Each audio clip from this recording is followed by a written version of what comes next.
దేశవ్యాప్త సమ్మెలో భాగంగా అల్వాల్ మున్సిపల్ కార్పొరేషన్ ఎదుట కార్మికులు భారీ నిరసన కార్యక్రమం నిర్వహించారు. ఈ సందర్భంగా మున్సిపల్ సంఘం రాష్ట్ర అధ్యక్షులు కె రవిచంద్రన్ మాట్లాడుతూ కేంద్ర ప్రభుత్వం తీసుకొచ్చిన 4 లేబర్ కోడ్లను తక్షణమే రద్దు చేయాలని డిమాండ్ చేశారు.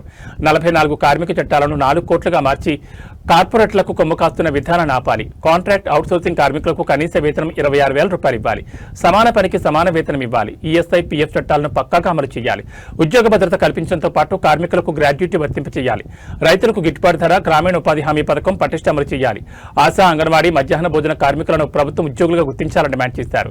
ఈ కార్యక్రమానికి మున్సిపల్ సంఘం జిల్లా ప్రధాన కార్యదర్శి బిఐ శ్రీనివాస్ అధ్యక్షత వహించగా ఏఐటీయూసీ జిల్లా కార్యదర్శి G Mahender, DN Shekhar, B Narender, CPI Babu, Syed Kausar, Tirupati, Srinivasarao, Padmarao మరియు కాంగ్రెస్ నాయకులు ఎం సాయి కుమార్ తదితరులు పాల్గొన్నారు.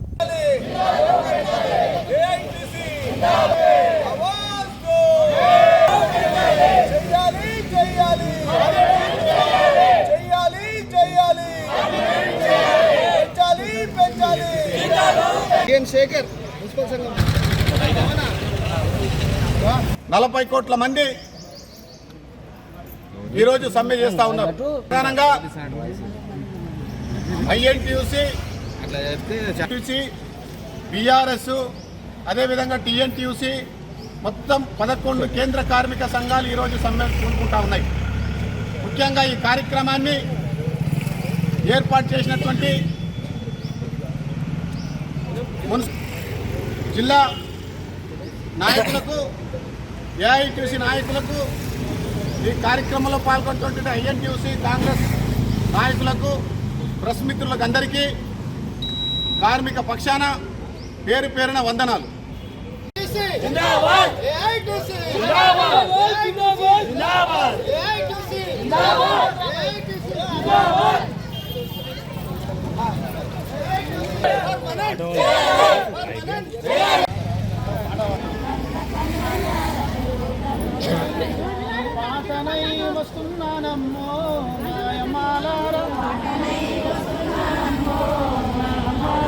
పాదాలకు వందనాలమ్మో మాయమాలారా,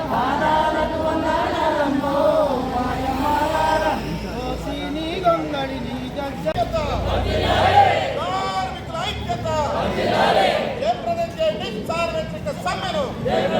కార్మిక వ్యతిరేక విధానాలు, కేంద్ర ప్రభుత్వ కార్మిక వ్యతిరేక విధానాలు, 44 కార్మిక చట్టాలని ఐక్యత, కార్మికుల ఐక్యాలు సాధించేంత వరకు పోరాడదాం. కార్మిక చట్టాలను సాధించుకున్న కార్మికుల ఐక్యత, కార్మికుల ఐక్యత, కార్మికుల ఐక్యత.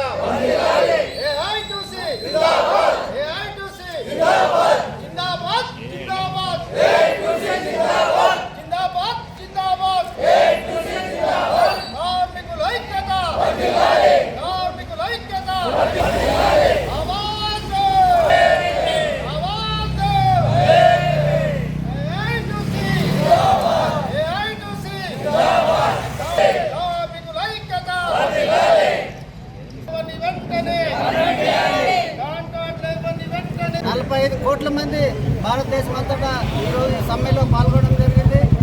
ఈ మోడీ అనుసరిస్తున్న కేంద్ర ప్రభుత్వం విధానాలకు వ్యతిరేకంగా మోడీ ప్రభుత్వ రంగ సంస్థలన్నింటినీ కూడా ప్రైవేట్ పరం చేస్తూ ఒక్కొక్కటి అమ్ముకుంటూ పోతున్నాడు. కాబట్టి బ్యాంకులు, ఇన్సూరెన్స్ రంగాన్ని జోలికొస్తే ఖబర్దార్ మోడీ అని వెనక్కి పంపించడం జరిగింది. ఆయన 10% ఏది ఉందో అది అమ్ముకొని తోక ముడిచి వెనక్కి పోయిన మోడీ. కాబట్టి ఇతర ప్రభుత్వ రంగ సంస్థలు కూడా అన్ని గట్టిగా ఉండి ఈ మోడీ ప్రభుత్వాన్ని వచ్చే ఎలక్షన్లో గద్దెదించినప్పుడే ఈ కార్మిక సంఘాలకి మోక్షం లభిస్తుంది. కాబట్టి కేంద్ర ప్రభుత్వం అయినా రాష్ట్ర ప్రభుత్వంలో మన కేసీఆర్ గారు అధికారంలోకి రాగానే మీకు పర్మనెంట్ చేస్తాడు, చేయలేదు. అలాగే ఇప్పటికి వచ్చిన రేవంత్ రెడ్డి కూడా మీకు పర్మనెంట్ చేయకుండా ఆయన కూడా అదే గతి పడుతుందని చెప్పి ఈ సందర్భంగా తెలియజేస్తున్నాం. కాబట్టి రేవంత్ రెడ్డి గారు ఇప్పుడైనా వీళ్ళని పర్మనెంట్ చేయండి. మీరు ఇచ్చిన 6 అమలు చేస్తారో లేరో కానీ ఈ మున్సిపల్ కార్మికులైనా పర్మనెంట్ చేసి మీ మాట నిలుపుకోవాలని చెప్పి ఈ మున్సిపల్ శాఖ మంత్రికి ఈ సందర్భంగా మేము విజ్ఞప్తి చేస్తున్నాం. కాబట్టి ఈ భారతదేశం అంతటా 45 కోట్లు పోయి ఇంకా ఎక్కువ సంఖ్యలో పాల్గొని రేపు కేంద్ర ప్రభుత్వాన్ని గద్దెదించడానికి మీరంతా సిద్ధంగా ఉండి రేపు బీజేపీ ప్రభుత్వానికి వ్యతిరేకంగా ఓటేయాలని చెప్పి అందరికీ కూడా విజ్ఞప్తి చేస్తున్నాము. కాబట్టి ఈరోజు ఈ సమ్మెలో పాల్గొన్న ప్రతి ఒక్కరు కూడా పేరు పేరున కార్మిక నాయకులందరికీ పేరు పేరున కృతజ్ఞతలు తెలియజేస్తున్నాం. కార్మిక వ్యతిరేక చట్టాలకు వ్యతిరేకంగా ఈరోజు దేశవ్యాప్తంగా జరిగినటువంటి సార్వత్రిక సభలో ముఖ్యంగా అల్వాల్ మున్సిపాలిటీ పరిధిలో ఉన్నటువంటి కార్మికులందరూ కూడా ఐకమత్యంగా ఈ సమ్మెలో పాల్గొనడం జరిగింది. ముఖ్యంగా ఈ సమ్మెలో పాల్గొన్నటువంటి మున్సిపల్ ఎంప్లాయీస్ ఎవరైతే ఉన్నారో అసలు దేశమంతా ఒకటి అనుకుంటే అసలు మున్సిపల్ పనిచేస్తున్నటువంటి ఎంప్లాయీస్ సమస్యలు కూడా చాలా ఘోరంగా ఉన్నాయి. కాబట్టి రాబోయే రోజుల్లో కేంద్ర ప్రభుత్వం ఏదైతే ఈ 4 లేబర్ కోడ్ చట్టాలు తీసుకొచ్చిందో ఆ 4 చట్టాలను తక్షణమే ఉపసంహరింపజేసి ఇంతకు ఉన్నటువంటి లేబర్ చట్టాలను అమలు చేయాలని చెప్పి మేము కోరుకుంటున్నాం. ఇన్సూరెన్స్ లేకుండా ఉద్యోగ భద్రత లేకుండా పనిచేస్తున్నటువంటి కార్మికులకు మరి వాళ్ళకి ఉద్యోగ భద్రత కల్పించి ఇన్సూరెన్స్ కూడా ఇవ్వాల్సినటువంటి బాధ్యత కేంద్ర ప్రభుత్వానికి. కేంద్ర ప్రభుత్వం ఏమాత్రం కూడా కనికరం లేకుండా చేస్తున్నటువంటి కార్యక్రమాలన్నింటినీ కూడా వ్యతిరేకించడానికి కార్మికులందరూ కూడా ముక్త కంఠంతో ఈరోజు ఈ సభలో పాల్గొనడం జరుగుతూ ఉంది. ముఖ్యంగా ఏదైతే ఉద్యోగ భద్రత విషయంలో పనికి ఏదైతే వేతనం ఇస్తున్నారో మరి దినచరి కార్మికుడికి లేబర్ పనిచేస్తున్నటువంటి కార్మికుడికి కూడా అదే వేతనం ఇవ్వాలని చెప్పి మా యొక్క డిమాండు. ఆ డిమాండ్ కూడా కనీస వేతనం 26,000కు తగ్గకుండా ఇవ్వాలని చెప్పి మేము కోరడం జరుగుతూ ఉంది. 26,000 వేతనం వస్తే కూడా సరిపోయినటువంటి పరిస్థితుల్లో ఈ దేశం పరిస్థితి ఉంది. ఇక కుటుంబాల పరిస్థితి చాలా అధ్వానంగా ఉంది. కాబట్టి ప్రతి ఒక్క కార్మికుడికి కూడా 26,000 వేతనం తప్పకుండా ఇచ్చి తీరాలి. మరి 8 గంటల పని దినాన్ని ఈరోజు ఏమైపోయిందంటే ఇంతకుముందు నా సోదరుడు చెప్పినట్టు ప్రైవేట్ ఉన్నటువంటి ఇండస్ట్రీస్ కానీ ప్రైవేట్ కార్మిక సంస్థలే కానీ వాళ్ళు ఇష్టారీతిగా 10 గంటలు 15 గంటలు పని చేసుకుంటుకోవడానికి అవకాశం ఉంటుంది. కాబట్టి అలాంటి అవకాశాన్ని రద్దు చేసి కొత్త లేబర్ కోడ్లో ఉన్నటువంటి ఈ చట్టాన్ని తీసేసి ఇంతకు ఉన్నటువంటి 8 గంటల పని దినాన్ని తప్పకుండా పునరుద్ధరింపజేయాలి. ఆ 8 గంటల పని దినాన్ని లేబర్కి కూడా అన్వయింపజేయాలని కూడా మేము కోరుతా ఉన్నాం. అదే కాకుండా కార్మికులకు ఉద్యోగ భద్రతతో పాటు వారికి ఇన్సూరెన్స్ కూడా కల్పించి వారికి ఇవ్వాలన్నటువంటి సౌకర్యాలన్నింటి కూడా ఇచ్చినట్టయితే రాబోయే రోజుల్లో మరి కార్మికులందరూ కూడా నిజంగా ప్రజా వ్యతిరేక విధానాలకు పోరాడడానికి ఏ క్షణంలో సిద్ధంగా ఉన్నారు. కాబట్టి కార్మికులందరినీ కూడా కేంద్ర ప్రభుత్వమే కానీ ఇక్కడ ఉన్నటువంటి ప్రస్తుతం ఉన్నటువంటి రాష్ట్ర ప్రభుత్వమే కానీ తప్పకుండా కార్మిక కోరికలు కార్మికుల యొక్క డిమాండ్స్ ఏవైతే ఉన్నాయో ఆ డిమాండ్స్ను సహృదయంతో అర్థం చేసుకుని వాళ్ళ డిమాండ్స్ అన్నింటినీ కూడా అంగీకరించి త్వరలో వాటిని ఇంప్లిమెంట్ చేస్తారని చెప్పి ఆశిస్తున్నాను. సెలవు తీసుకుంటాను.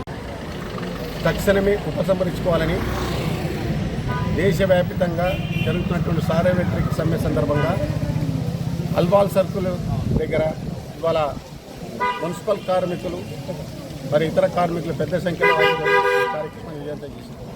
ముఖ్యంగా ఇవాళ ఈ సమ్మె ఈ కేంద్ర ప్రభుత్వం అధికారంలో రాకముందు కార్మిక చట్టాలను అమలు చేస్తామని, కార్మికులకు ఉద్యోగ భద్రత కల్పిస్తామని, కార్మికులకు ఎటువంటి నష్టం వాటిల్లు ఉందని చెప్పి అధికారం వచ్చిన తర్వాత గతంలో పూర్వీకులు సాధించుకున్నటువంటి 44 కార్మిక చట్టాలని 4 చట్టాలుగా తీసుకొచ్చి ఇవాళ ఏదైతే కార్పొరేట్ శక్తులకు ఊడిగం చేస్తూ కార్పొరేట్ శక్తులు అనుకూలంగా వ్యవహరిస్తున్నటువంటి చట్టం రేపు ఏప్రిల్ 1వ తారీఖు అమలు చేస్తున్న నేపథ్యంలో తక్షణమే ఈ ప్రభుత్వం మోడీ ప్రభుత్వానికి కార్మిక వర్గం ఒక్కటే హెచ్చరిక చేస్తూ ఉన్నది.